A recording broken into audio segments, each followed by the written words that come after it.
Yo, what's up, guys? It's Closeout Podcast here to give you more weekly NBA coverage. I'm here with Alan. Yo, what is good? How you been, bro? I've been good, man. Not too bad. How about you? I've been pretty good. I've been pretty good. Let's talk about these news we got up here. What's going on?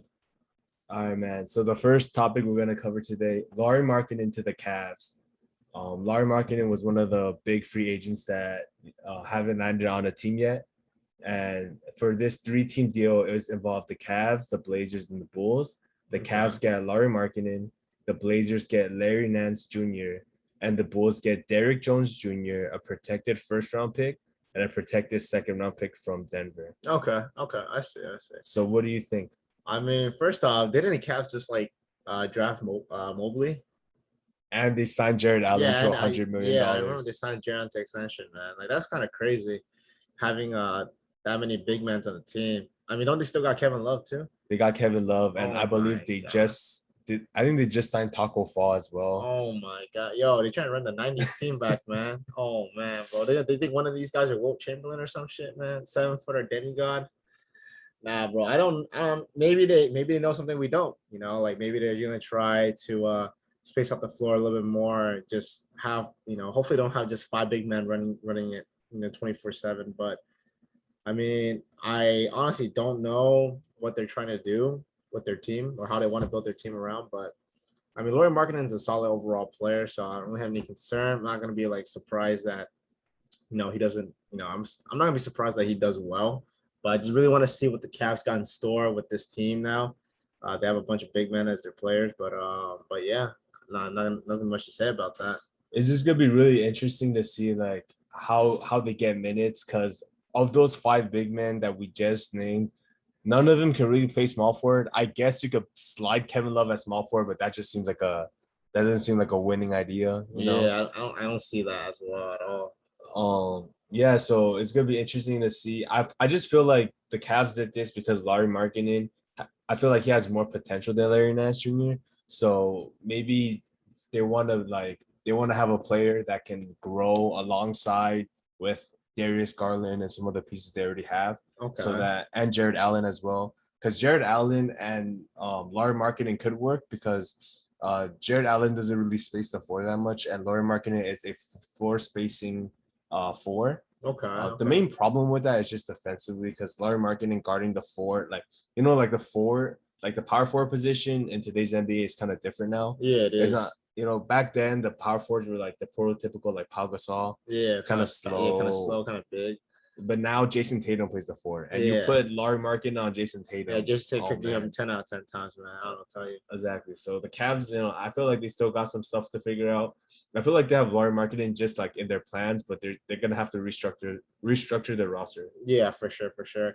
And I really like that how the Blazers get Larry Nance, right? Yeah. Yeah, I really like how the Blazers get Larry Nance. I've been a big Dame fan for a long time, and I'm finally excited to see him have some help. Like I hate that Dame is already like 31 and still stuck on the Blazers with no help from the Blazer franchise. And I feel like this is finally a good step and a good move to help Dame out, right? This was a solid pickup. I feel like Larry Nance with CJ and Dame does really well now, right? I mean, after giving away Enes Kanter and then picking up Cody Zeller and Tony Snell, man, I really thought it was over.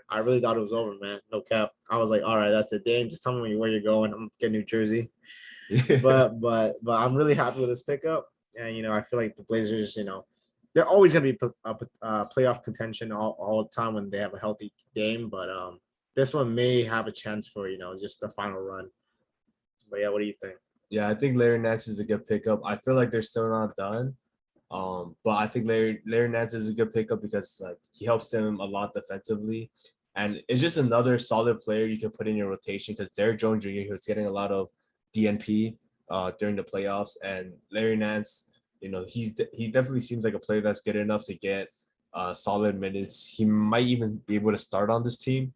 And it gives the Blazers more flexibility, because I feel like the Blazers defensively, we already know that the Blazers backcourt is bad defensively. Dame and CJ, they're not good defenders, but Yusuf Nurkic kind of gets himself into some trouble when he runs up against like small ball teams, and having Larry Nance, who is quicker laterally, he can guard those small ball teams. So if they run into like the Clippers, for example, and the Clippers do their small ball offense, Larry Nance can be there. It just gives them more versatility. Makes sense. Makes sense. Yeah, I know. I feel like the Bulls is looking very, very solid. Look like they're final contenders now. You know, they have what the Final contenders. Yeah, dude. I'm saying it, man. Final contenders. Yeah, final contender. Not NBA championship contender. You know, I would say final contenders, man. Like they're looking pretty solid, dude. I'm not gonna lie. They're looking pretty solid. As long as they have really solid. I feel like they have a really really solid team, and especially the bench that they can pull from the bench as well. I mean, as long as there's no injuries, right? Knock on wood, no injuries.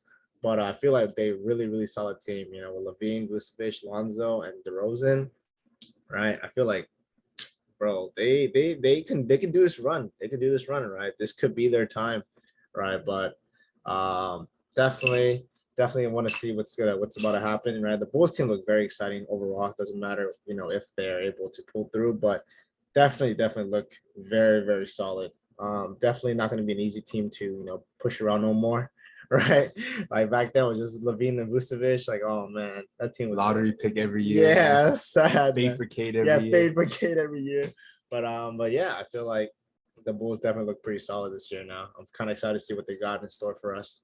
Yeah, I think this was pretty good for the Bulls considering that they didn't really have any leverage for Larry Marketing. Like Larry Marketing could have easily just went to any other team with enough salary cap, and Larry could have just walked away and Bulls could have received nothing.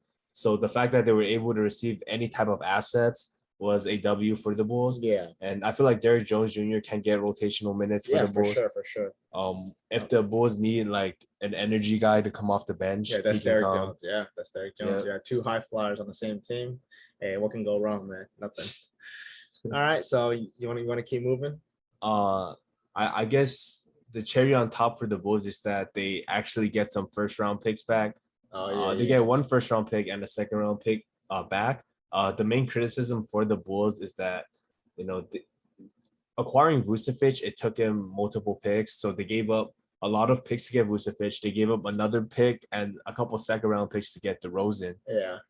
So to upgrade their team from how bad it was before to how solid it is right now, they gave up basically their future. So having some first round picks in this package gives them a little bit more insurance in case, you know, things fall apart. Makes sense. That's probably my favorite part of this trade. Okay. Yeah, I feel like the Bulls acquiring Derrick Jones Jr., I feel like they were already equipped for a deeper playoff run. They haven't made the playoffs in the past couple of years. I feel like they could probably get to the second round this year. And you know, Derrick Jones Jr. could be, you know, he could contribute to them going a little bit further. Yeah, I feel like Derrick Jones Jr. is a really good plug and play as well. Like he doesn't really need to adjust his game as much. He can shoot, right? He can slash.